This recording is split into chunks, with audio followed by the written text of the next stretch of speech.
Morning Coffee here on the Radio Vision Network. I am Mark Cook, wishing you a fine Monday morning in October. And we are going to jump right onto the Skype line right away. I have Neil Villapiano waiting to talk and give me a sports update. Good morning, Neil, and welcome to Morning Coffee.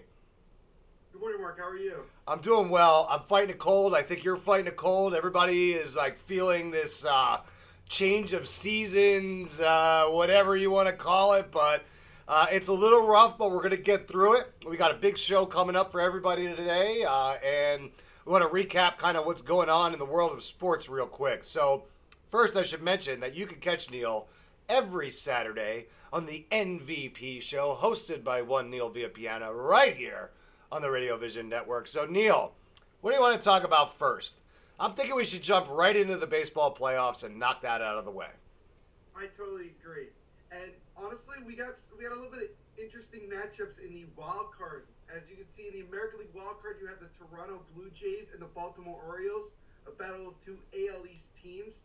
So at least three American League East teams made the playoffs. But right now, we'll have to wait and see. Will it be the Blue Jays, who got very close to making the World Series last season? Can they get past the Orioles and try to make another run at it? Or will the Orioles, who a couple years ago were doing pretty well in the playoffs but got knocked out as well, can they continue to roll? And then you in the National League, the Mets, for just the second time in their history, make the playoffs back-to-back years. But they're taking on the team that I was worried about, the San Francisco Giants. Like I said, I think I said last week, it's an even year, and so I think the Giants might be destined to win another World Series. Yeah, it's definitely a tough matchup, but, you talked about the AL East. Who would have thought that three teams would have made it out of the AL East, and the Yankees are not one of them? I'm not totally surprised. I mean, if you look at just how much the Yankees were struggling at the beginning of the year and the first couple of months, and then you see everything with the whole A-Rod situation with him trying to retire. And then they did the youth movement. And obviously, if you're a Yankee fan, you look at it and you say, you know what? If they had done the youth movement just a little bit sooner, maybe they would have had a better shot at making the playoffs. Yeah, it's going to be interesting to see what happens in the American League. But let's jump back over to the National League real quick and talk about the Mets. Because the Mets, scheduling-wise, they really lucked out playing the Phillies so much towards the end of the season there. And that's really what got them into the playoffs. You've got to admit that. So yesterday was kind of interesting because the Phillies did salvage a game, and Ryan Howard, we're presuming that he's going to play his last game in Philadelphia, so there was a lot of ceremony and a lot of different things going on yesterday around the game. What's the sentiment around baseball about what's going on here in Philadelphia and the Ryan Howard situation? Well, I think a lot of people will easily speculate that Ryan Howard took steroids for a lot of his career, and then you saw in the last couple of years of his career he started to decline, and that's what a lot of times you see in steroid users. I think, they haven't really proven anything that Ryan Howard could be using steroids, but shifting from that, if you're a Phillies fan, you have to respect that Ryan Howard, out of all the players that were of that, a big spot that won the World Series in 2008, he was the one that stayed the longest and looks like he's going to retire as a Philly and play his entire career as a Philadelphia Philly. So I think a lot of people are starting to really respect Ryan Howard more because of the fact that he never left the team and the Phillies never got rid of him. They kind of just kept him around. And I think it's nice. And I really do think that one day his face is going to be on that wall of fame out there in left center field. Yeah, I think my face is on that wall of fame in center field. We got to go back here. We got to talk about some of these things. So first off, Ryan Howard is not one of the guys that they think took steroids. He actually beat a steroid accusation not that long ago. So I think what we saw was just a body declining and injuries kind of stacking up on this guy. So that's the first thing I want to say is that I don't believe Ryan Howard took any steroids. I think that Neither do I.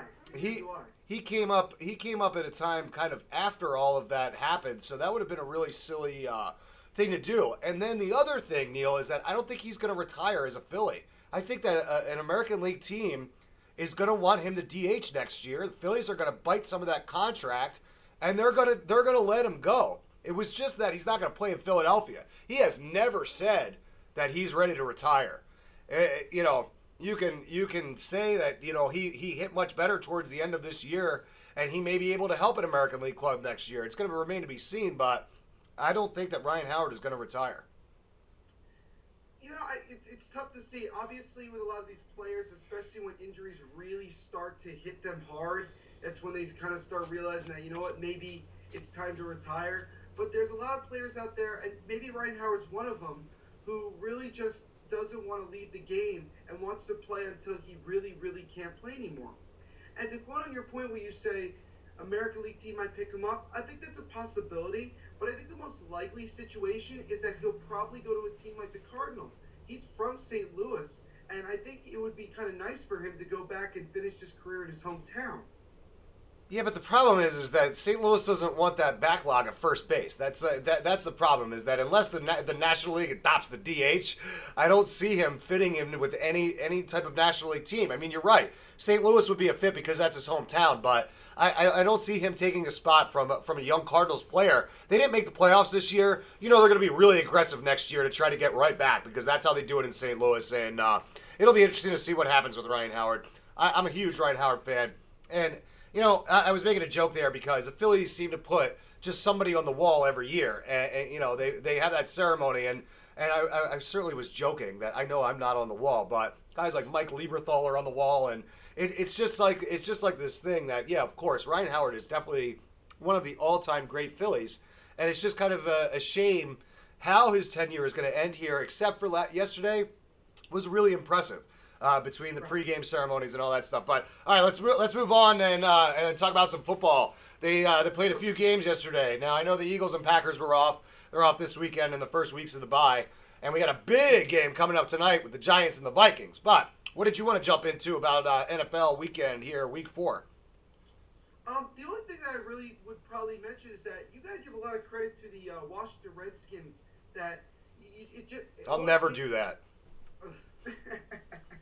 All it takes is a little bit of momentum, and that gets them rolling. I mean, if you look at last week, the Redskins were able to beat the Giants at MetLife, where they were, for most of the game, well outplayed by the Giants. But they came away with a victory, and then they were able to beat the Browns yesterday, and all of a sudden, boom, they're 2-2, and they're right back into the discussion for the NFC East. And then also you look at the Cowboys, who started the year obviously 0-1, but now under Dak Prescott, they've moved to 3-1, and at least for right now, moved into second place behind the Eagles in the NFC East. So you have to be kind of surprised that, well, not necessarily.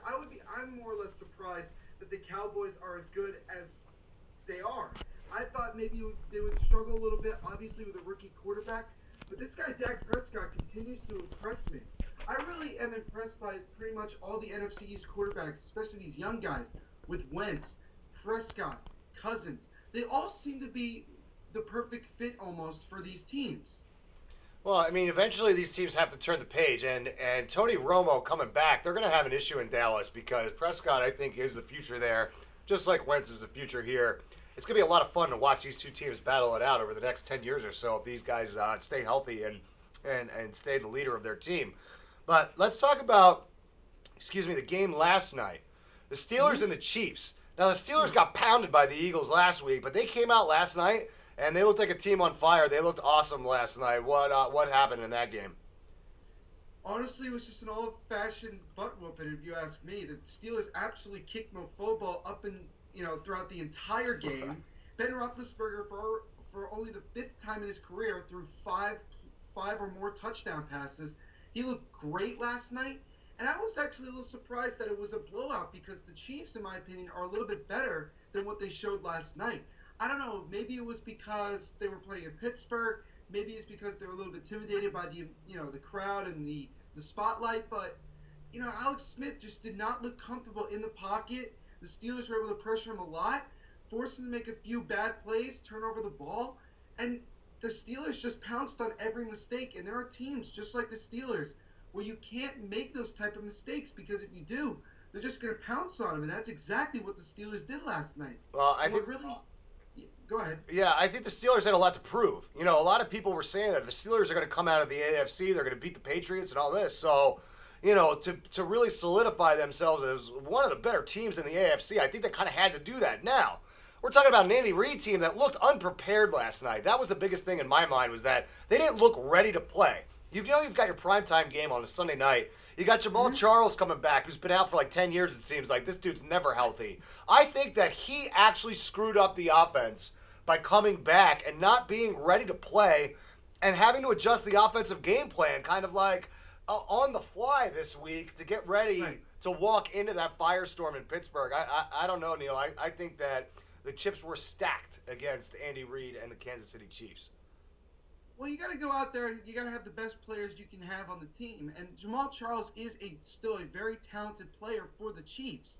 And so when they have the opportunity to get him back in the starting lineup, obviously, like you said, he didn't look prepared. But at the same time, you got to have your best players in these things. You know, the NFL, you don't get very many opportunities to do well and beat good teams. So you have to go out there and do the best you can with the players that you have. And if Jamal Charles says that he was ready to go for that game, then Andy Reid should not say, no, you're not playing this week. No, he should let him play. I obviously understand that maybe the game plan wasn't designed for him specifically, but still, you have a very talented running back and a very talented quarterback, and you got to use those to the best of your ability. I certainly get that. I understand that. But if this guy's not healthy, then it's the coach's job to say, look, man, you got to stay out for another week or what. You got to get back in the playbook or whatever. Because the Chiefs have managed to be a winning football team without him for some time now. But let's switch gears real quick and talk about shoot. You know, I was having red zone issues yesterday, so I was trying to think. Oh, the London game, Jacksonville and Indianapolis playing at 9:30 yesterday morning over in London. Hey, Neil, how weird is that game? It's like a silent football game. There's no crowd noise. It's just really a strange event, isn't it? No, I don't think it's necessarily strange. I think it's somewhat interesting because you get to experience looking at a field and a stadium that is not an NFL stadium, so to speak, and not an American football stadium. It's a soccer stadium, and it's very big, and there were a lot. I mean, the stadium was packed, and I was amazed. It says, wow, this whole stadium is packed to the gills. And this is between two teams, the Jacksonville Jaguars, who are going into that game winless, and you look at the Colts, who have been struggling throughout most of the year, and you would think, wow, how did they get that crowd? Well, I think, you know, in London, NFL football has become very, very popular. But, you know, to go on what you're saying, yeah, it did seem very quiet, but I think a lot of these fans are so used to soccer games where sometimes they're quiet for good amounts of time because not a lot of action is happening. But I think they're starting to get it and starting to realize and understand the rules of the game. But I think it's really good for the NFL to play games in London and maybe places like Mexico and, you know, spread out the sport of football. You know, it's just kind of like hockey where they spread it out through different countries. You know, they have the Olympics, they have outdoor games, they have everything. And they just spread out the sport of hockey. That's the biggest thing that the NFL is trying to do. Yeah, it's just such a weird thing. I was driving home yesterday morning and I turned the game on the radio and it was so weird to hear a football game and only hear the announcers. It really was strange, but I know what they're trying to do. I feel like they got to put some teams that have some traveling fan bases. I mean, if they put the Eagles there, you would hear Eagles fans in that stadium. Yes. Definitely. Giants fans, same way. That's just how these fan bases travel, but you know, we'll see how that game grows. What really screwed me yesterday was that Julius Thomas gets bounced right before the game. I didn't have a chance to change my fantasy lineup, so I took a huge goose egg in my tight end position. I got boat raced this week. The guy I was playing killed me. I'm down by like 100 points or something, Neil. This was just a terrible fantasy week for me. Yeah, I'm getting pretty smacked too. I'm behind by 22 points, and I still have two guys that are supposed to play tonight for the Giants. So I'm hoping that I could get back in the running here and try to get a third consecutive victory. I'm gonna have to hit the waiver wire. I think I'm gonna have to call Howie Roseman and get some tips because look, man, I'm in trouble. So, Neil, I want to thank you for joining me for a few minutes this morning, and I want to remind everybody that they can catch Neil Villapiano every Saturday morning right here on Radio Vision Network, the MVP show. So make sure you check that out. So, Neil, thanks for joining me, man, and we will catch up later in the week. No problem. And, Mark, just letting you know, Tim Tebow's still doing well. Oh, man. Oh, I can't believe it. They haven't cut him yet. How many home runs does he have? Does he still have the one, or? He has two. He has 2 home runs and about 5 RBIs, I believe. Jeez, does that season end? That's got to end soon, right? Yeah. Yeah. Well, thank you very much, Mark. It's always a pleasure, man. Sounds good, Neil. Have a great day. You So, too. I got to take a break here on Morning Coffee, but when I come back, I got a very special guest. His name is Bob Patterson. He's running for Congress, District 1, right here in Jersey. So you're going to stay right there, and we got more Morning Coffee coming up on the Radio Vision Network. Sub some sizzle. This is the way.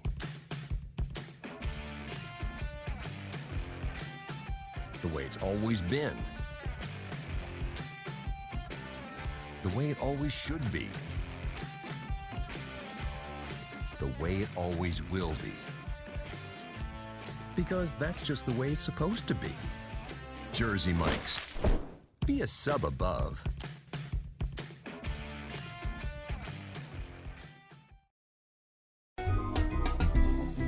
Simply Gents, located in Marlton, New Jersey, takes care of all your grooming needs, including haircuts, straight razor shaves, massages, facials, manicures, pedicures, and waxing.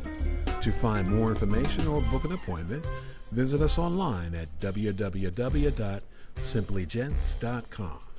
The secret weapon of a well-groomed man, Simply Gents.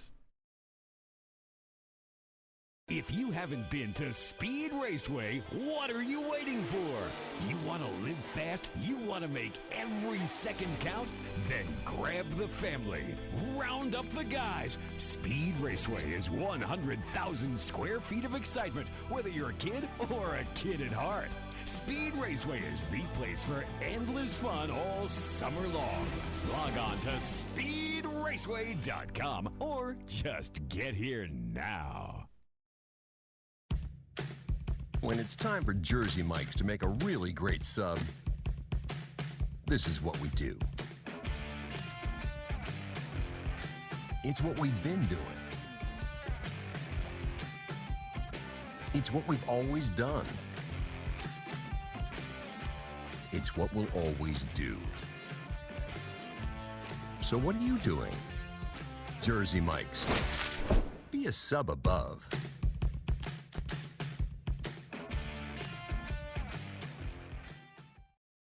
Today's show was brought to you by Alicia Kelly of White Horse RV Center in Williamstown, New Jersey. Alicia is your RV expert. Contact Alicia at whitehorserv.com or give her a call at 856-262-1717, extension 203.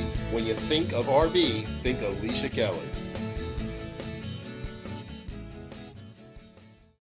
Today's show has been sponsored by Farmers Insurance in Voorhees, New Jersey. To protect your assets and the people you love, call Mike Skoranek, your local Farmers Insurance agent, at 856-336-2553.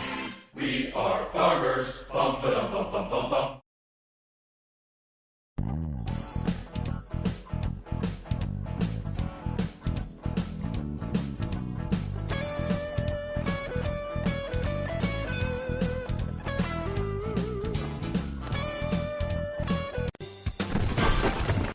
Today's show is sponsored by Hargrove Demolition, your demolition experts. Hargrove is a family-owned and operated business right here in the southern New Jersey area, bringing you 45 years of demolition expertise. Hargrove has all your demolition needs, from emergency demolition service to demolition equipment rental. Hargrove is one of the state-approved recycling facilities right here in the southern New Jersey area. No job is too big or too small for Hargrove Demolition. Contact them today at one of their 3 locations. When it's time for Jersey Mike's to give a sub some sizzle, this is the way.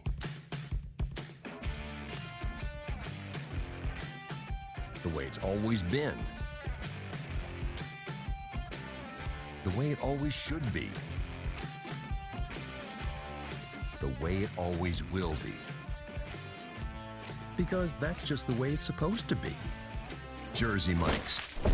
Be a sub above.